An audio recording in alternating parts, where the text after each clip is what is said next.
Welcome to a Shot in the Arm podcast. I'm your host, Ben Plumley, and this is a podcast about innovation and equity in global health, because let's face it, without equity, what is the point of innovation? Well, we're on the road with the Global Listening Project again, this time in Kigali, Rwanda. And I'm thrilled to be joined by Professor Heidi Larson, who is the co-founder and chair of the Global Listening Project. Heidi, welcome back. Well, I'm thrilled to be here. Nice to see you, Ben. How are you doing? What have you been up to recently? Oh, listening to a lot of faith leaders in the trying to understand how we can engage more. And that is indeed the topic of today's podcast, what we do to understand and work with and hopefully then mobilize and empower the huge force of faith communities. And we're also joined by a new friend of the pod and ceaseless champion for country leadership in global health. It is Dr. Nduku Kilonzo, who is the managing director or founding director of Yemaya Health Advisory. She is also the chair of the UNAIDS Global Prevention Coalition and the former chief executive officer of the National AIDS Control Council in Kenya. Welcome back, Nduku. Thank you very much. And really, I'm honored to be here. No, it's a real pleasure to get the two of you together because I suppose in a way the three of us have been conspiring over the last period of months on an initiative to capitalize the methodologies and disciplines of the Global Listening Project to understand issues that faith communities have when it comes to engaging with global health issues and also with gender norms and other issues that can impact on health. And I don't know, Heidi, if you might start us off and sort of set out what the thinking was for this project and what it's seeking to do? Well, we, as you know, in the beginning of the Global Listening Project, we did this massive 70-country study and interviewing 71,000 people around the world about the COVID experiences. And who did you turn to? Who did you trust? And faith leaders came up in so many cases, and particularly in Africa, even ranked sometimes above scientists and health professionals. They did trust others, but they never made a decision really without that additional, so what does my faith leader think? So it just seemed like such a huge and important opportunity.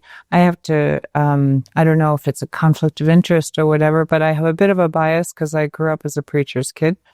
My father is an Anglican priest, and I've did a lot of research in my own work on different faiths and religions. So we just saw a huge opportunity in learning from them, and it's been an amazing journey. And there's so many commonalities coming out in terms of principles. But the ways and the hows vary, not just by religion, but tradition, culture. And Nduku, we've often spoken, you and I, about the importance of faith communities in the HIV response. Obviously, this is broader than that. But I guess, certainly from the Kenyan perspective, what do they bring to the table? And what happens if we don't listen to them and don't work with them? I think the first thing is just to say it's not just the Kenyan perspective. I think this is almost a global phenomenon. And I like that you started with 70 country study. And what is it they bring to the table? They bring trust of communities. They bring the fact that people in their daily lives, in their lived experiences, engage with faith leaders, talk to faith leaders, seek the opinion of faith leaders, and actually bounce off decisions in their lives with faith leaders. And so what that means is if you are not dealing with faith leaders or engaging faith leaders, or you do not have faith leaders in your radar, everything that you are doing is really going to be devoid of people's central sort of beliefs and faith. And that means that if it is health, it becomes very difficult to ingrain it as part of what people see, as part of what they feel, as part of what they want to do every day. And so this project, building on the 70-country first listening exercise, what did it involve? Well, we do different kinds of listening. We do it through focus groups, which let you ask open-ended questions and don't kind of get you cornered into a specific question. We did a lot of social media listening, interviews online, as well as just open-ended listening to what are the conversations out there.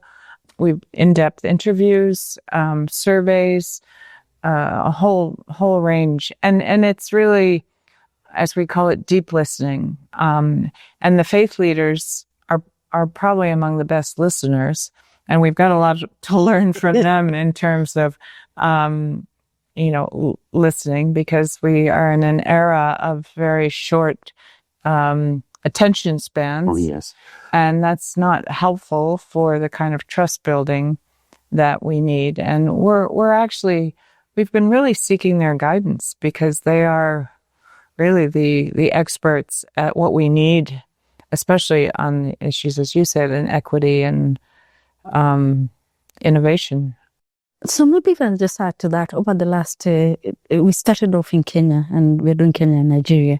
And over the last 4 months, we've spoken to or engaged with directly almost 4,000 faith leaders. As someone was telling us when we were in our last meeting here in Kigali as a roundtable, that we have had more than 1.2 million words said. And that was a bit funny, because we're like, oh, really? Uh-huh. And so, but it's the idea that and it's not just a particular kind of faith leaders. It is not just the mainstream.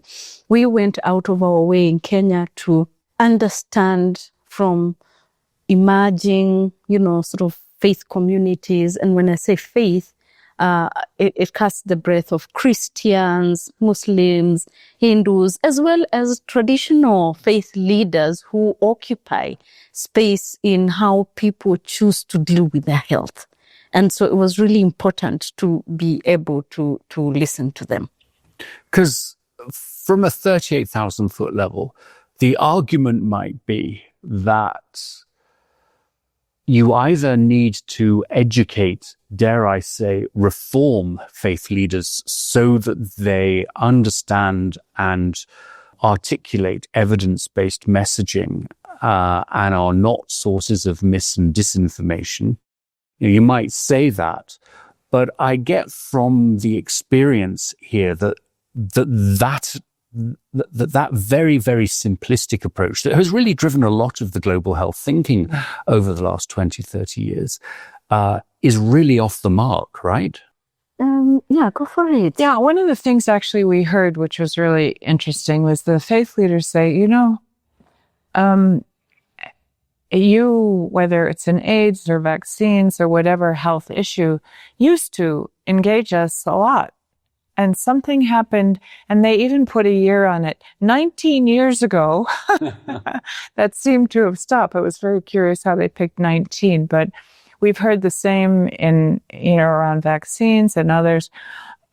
It's almost like the more we've gotten as a health community, more specialized, they say you're focusing on specific interventions and specific key populations, but you're losing the fabric, the engagement with the broader communities and trust, and we really want to be back engaged, because this is a general population issue, not just specific corners of the country or interventions you have. And it's almost like we've gotten so specialized, we've lost, what did they say, we missed the forest through the trees, in a sense. And that was a real wake-up call, actually. It really struck me, because excluding them has not been in our favor. In reflection, I think one of the things that comes to me from that perspective is what makes us right. Why are we the ones who are right?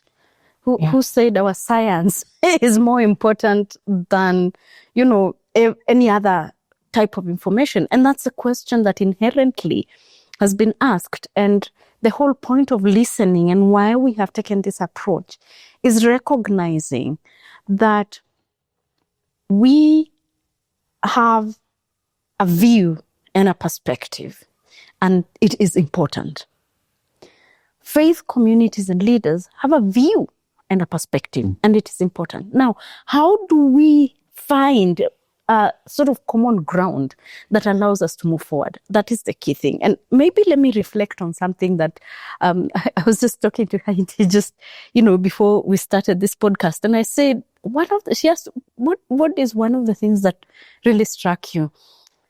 And I said, I've always known that, people pray or have devotion in whatever faith they believe in. It has been understanding the centrality of faith, prayer, devotion in whatever belief that sits in to health. So when people are well, they will meditate, they will be grateful, they will say thank you. When they are unwell, they will pray and go to hospital. There are those who will pray and not go to hospital, and everything in between. But what is so central in there is the fact that people's faith and prayer, actually health revolves around that, as opposed to prayer and other life revolving around health. And it was, for me, I always thought, we all want first to be healthy. Then realize, no, people are actually using prayer as what mediates well-being or illness. Interesting. And then that provides such a useful entry point for conversations around how you get information, who you trust to provide that information. Yeah, absolutely. You had a satellite session at the start of the Kigali conference here, and I guess you presented some of the findings that you've had from these extensive deep listening exercises. What did you present, and how did it go down with attendees? Well, they really appreciated it because they have their own experiences, but it was more of a collective. Certain things, and I'll let Nduku speak, but one of the things that really struck them was in one survey, 80%, because we were not only listening to faith leaders, but their congregations, 80% of them said they'd like to hear more about health from their faith leaders. And they were all, oh, really? Because they tend to first scripture and faith, and which, as Nduku said, it is central. A bit surprised that there were so many, and I think happy. And they were. What really struck me was how open they were and eager to sit across the table with a scientist, with someone from, whatever ministry or health program. They want to learn. They were like, we can help, but one of our hesitations is we don't have the information, and we don't want to let down our congregations. I think the other addition is when you think one of the is about the question of whose priorities are on the table, because we focused on engaging on HPV, vaccination, contraception, early marriage, and perhaps part of it is because those are the places where they sit at the nexus of tension. Yes. In between faith and science. And so they said, but some of our other priorities are mental health in our communities, are drug use. It came up a lot, and it is even HIV, as they said, it still continues to be a concern. So I think part of it was also for us to acknowledge that what we are doing is not about the disease or the area of ill health. They say that whatever it is that you do, learn to engage with us right from the beginning, as you're thinking, as you're planning, because there are places where we can find common ground. And there are places where we may not find common ground at all. But what that means is, because of engagement, it allows us to negotiate so that they are not then pushing back on what communities or how communities perceive the interventions that are being done for health. And I think for me, that is one of the things that we have to really think about, a framework for how we engage faith leaders, generally as health actors. I think maybe the second piece, and we spoke about this, was the question of trust. There is a significant trust deficit between faith communities and health actors. Whether the health actors are government, whether the health actors are NGOs, whether the health actors are, global institutions. But people do not feel that, faith leaders do not feel that that the health actors and the health ecosystem necessarily respects them, gives them with relevant information. They feel that we do whatever we want to do, and then when we get stuck, because communities are not listening, and we were told this directly in the face, that's when we come and say, please, faith leaders, please, we need you. And I said, by then, you also need to remember we are part of that community. We don't understand. We have questions, just like everyone else, and we are not informed. We're not given the knowledge. I mean, Heidi, your experience in seeing how trust has been built in medical interventions, particularly vaccines, and of course, coming out of COVID, that was particularly the case. Have you seen that health actors, health professionals have not given enough attention to how to engage faith community leaders, that there's been that deficit? I absolutely. I do think that we did involve them more, and they were right to call this out, certainly 20 years ago, and less and less. For I'm not sure exactly what reason, but it's true. We've tended to go to them when there's been a problem. We've tended to go to them for their megaphones, for their, their pulpit, whatever. And at that point, they're like, and we've had actually a number of groups of faith leaders actually become a resistance movement to some health interventions. The biggest reason was they were excluded and they got suspicious and they weren't sure what this whole campaign, whatever the campaign was for, what that's about and why they weren't involved like they used to be involved. So I think we have learned a lot on that front. And also, as one of them said to me, we know the ins and outs, the ups and downs of our community, the happy days, the sad days, what they do, when is a good time to come, when's not a good time to come. And we can actually help you know where you can get the most impact. But we can't do that when you're just coming to us either to fix a problem, which it may be too late in terms of public trust. But it's been very, a really powerful reminder. As you now start looking at solutions and how both the health infrastructure and the faith infrastructure sort of come together, just wondered what role have, say, some of the digital technologies played? I mean, we saw, big, all right, big time, yeah. Well, I mean, we've seen, particularly during COVID, where everybody was going online, the faith leaders were among the first to quickly jump online. There were banners on churches saying, "We're there with you. Come to, whatever, CatholicChurch.org or whatever." But in the meanwhile, also on social media, it's, there have been self-appointed faith leaders that have also come up with amazing, hundreds of thousands of followers that have huge influence. So it's become a potential asset, but it's also been made the environment much more complex. And also, as they pointed out, there's a new emerging generation of young leaders. You have us here now, and we're a little more established in our role, but we're also less tech savvy.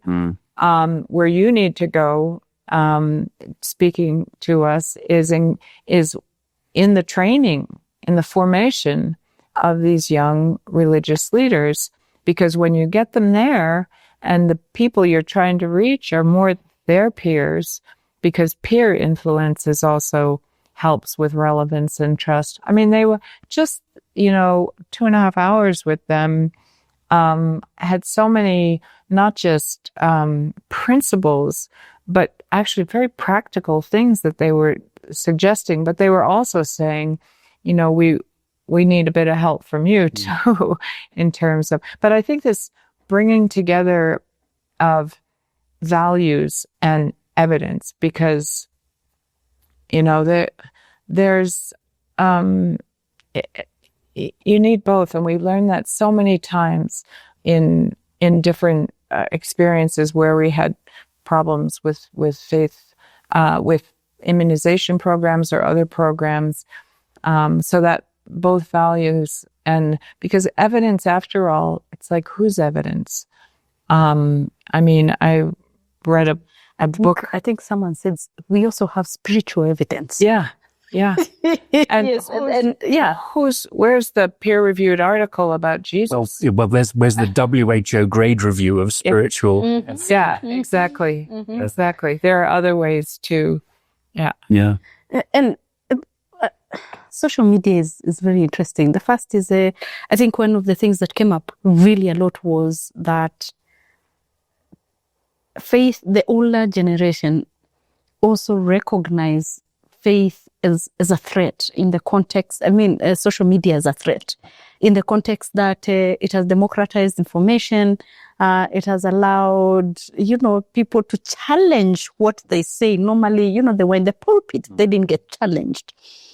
But it has also brought an opportunity to bring young people to have conversations about scripture and about faith that perhaps they have not been having in social media. So one of the things I think that as you start to think solutions, we really need to be thinking about a couple of sort of prongs of how to engage, and one is young faith leaders.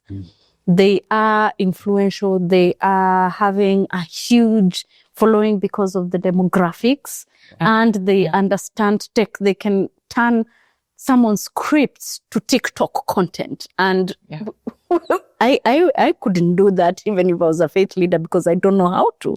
Yeah. The other piece of it, the other piece of sort of work or, area moving forward is faith-based organizations. And we had one of our panelists was a director of a network of faith-based facilities from Kenya.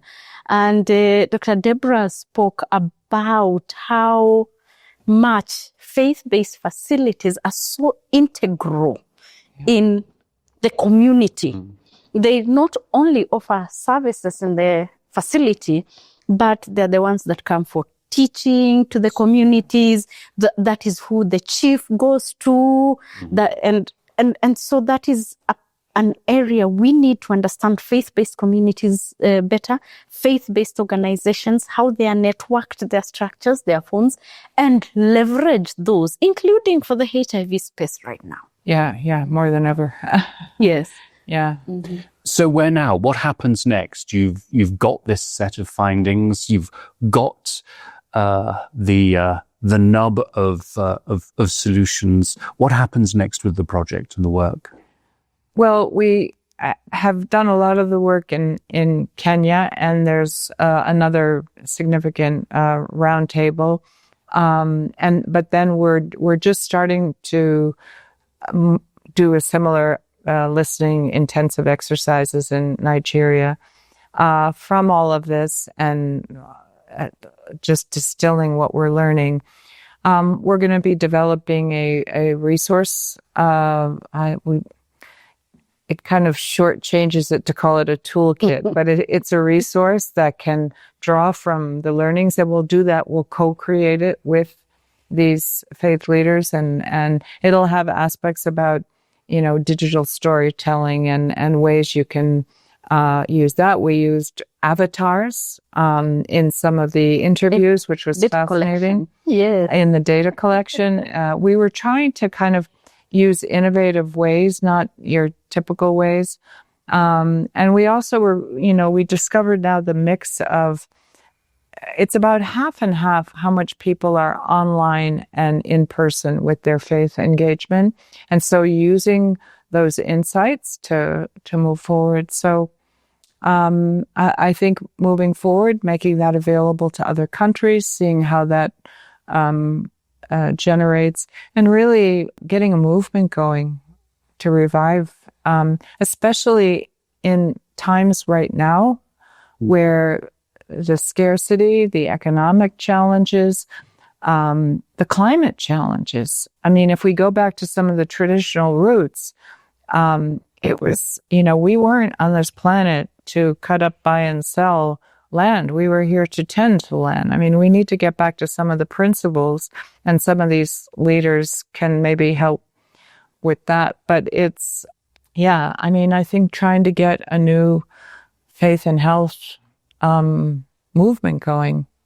And I imagine much of the recommendations, as well as they're important for leaders in the faith communities, they're actually as important, if not more so, to funders and to global health implementers, because it's us changing our mind view and our approach as much as anything else. Yeah, absolutely.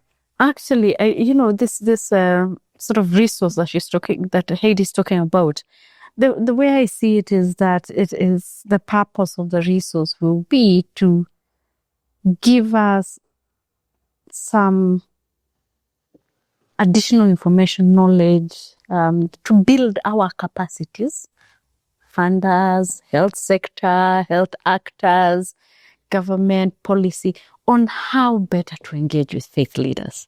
In the current environment. Yeah. And perhaps just to mention that as we think about the current environment, I've been reflecting a lot. I've heard a lot about self-care in this HIV space, and it takes me back to the beginning. As one of the participants said, is that before treatment, before all these advances, there was faith-based organizations. Yes. Yeah. There was faith-based facilities. And then all these organizations came, the money came, faith-based organizations were left behind. And now that it is gone, there is faith-based facilities. So I think we are learning that we just really need to go back to our roots. Oh, well, terrific. I mean, there's a lot, I think, that we need to learn from. And I know we're going to come back and have a sort of a sequel to this episode, looking directly at what some of the leaders from faith communities that you've been working with are thinking about. But thank you so much, both of you, for joining us and taking time out of your incredibly hectic schedules here. I mean, what a foolish, foolhardy approach to do, to try and organize podcasts during a medical conference. But I'm really grateful for you both joining us today. So thank you so much, and good luck with the next phase of the work. Thank you. And thank you for having us. We truly appreciate it, and hoping that, this podcast goes out to all the people who watch your podcast. We all begin to reflect on the role of faith and faith leaders. Thank you. Shot in the arm, shot in the heart. In a good way. Yes, thank you. Well, that's it for this episode. Thanks again to Heidi and to Nduku. Thanks also to our local production team here in Kigali, Rwanda, organized and headed up by our fearless director and producer, Erica Spera from A Shot in the Arm Media. And of course, a big thanks to you. Now, Don't forget, of course, you can subscribe and like wherever you download your audio podcasts. And again, don't forget to visit our YouTube channel at www.youtube.com/@ShotArmPodcast. Smash that notification button and you'll be updated on when we release exciting new content like you heard today. Well, with that, have a great day and a safe day, everyone.